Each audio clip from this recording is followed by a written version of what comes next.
you, Senator Rubio. We're going to do a round of questions. We'll go 7 minutes since we have a secretary here. And I'm going to start. One of the things that you mentioned, and admittedly, what we're dealing with here is a large number of subjects. I want to focus on one that Senator Shaheen and I have worked together on, and that's the Syria matter. Thank you and the President for suspending or lifting the sanctions on Syria. I think the next step, and I think you agree with us that both Syria and Lebanon are opportunities for us. And we need to explore the opportunities with a careful eye on what's going on to make sure it stays on track. I think the next step, as far as I'm concerned, as far as moving Syria forward, is getting personnel on the ground there. And you and I talked about the possibility of opening the embassy. And I understand that this isn't a classified setting, but can you maybe describe for us the challenges of opening the embassy, why we haven't done it to this point, staying within the bounds of the Yeah, well, it's entirely driven by security concerns. By the way, it's not the transitional authorities. We don't think they would harm us, but there are other elements on the ground in Syria that we have to be able to protect our important people. Point. And there are the ability, you don't just have to be able to get people in, you have to be able to get people out. We have all kinds of requirements that are there for a reason. If someone is hurt, do you have a medical evacuation plan? Can you secure a facility from an attack from an armed group, many of whom are still running loose in the country, unfortunately? It's one of the fundamental challenges the transitional authority is facing. On the broader point of Syria, I would say when Syria, if you look at the history of the region, when Syria is unstable, the region becomes unstable. And this has certainly been true after the Arab Spring led to the Assad rebellion against Assad, and that really destabilized the entire region. And then it turned Syria, frankly, into a playground for jihadist groups, including ISIS and others that used it to operate and to destabilize their partners. So you have this change in December.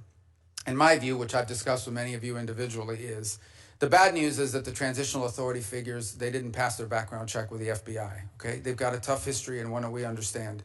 But on the flip side of it is, if we engage them, it may work out, it may not work out.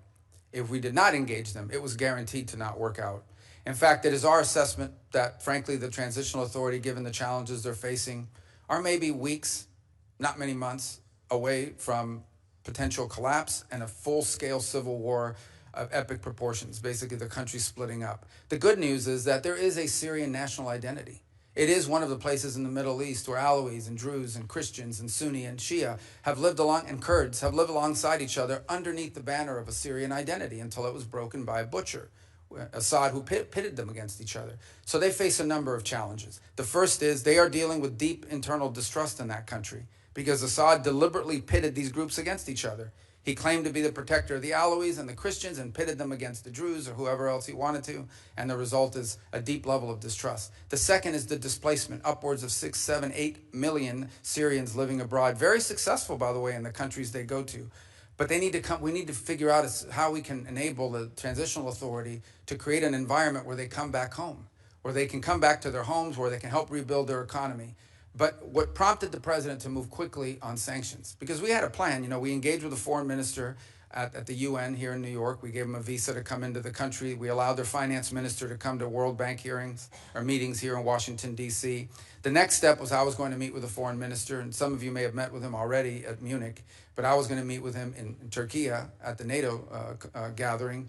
But the president had an opportunity to meet with al-Shara, and frankly, he made a bold decision. I'll do it. I'll meet with them under the Saudis and the Turks that encourage that. And the rationale and the reason is we need to, right now, the most important thing is that partnering nations, the nations in the region want to get aid in, want to start helping them, and they can't because they're afraid of our sanctions. So they don't. The lifting of the sanctions, its most immediate impact will be to allow neighboring countries to begin to assist the transitional authority to build governance mechanisms that allow them to actually establish a government, unify the armed forces under one banner and the like. But I want to be frank, that won't be enough. With the Caesar Act, we can issue waivers, but these waivers, because of expirations on them, are not going to attract the kind of foreign investment. Ultimately, there's going to have to be something done congressionally or more comprehensively to ensure that if the right steps are taken, we can create an environment for private sector growth that begin to provide economic opportunity to the people of Syria. But one last point I would make is the outcome in Syria will have a deep impact on what happens inside of Lebanon.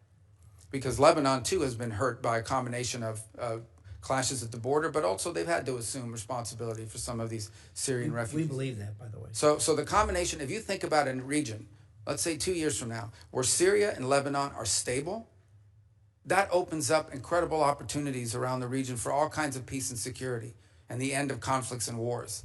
Obviously, this is a big task. It's big picture thinking, but it's a historic opportunity and one that we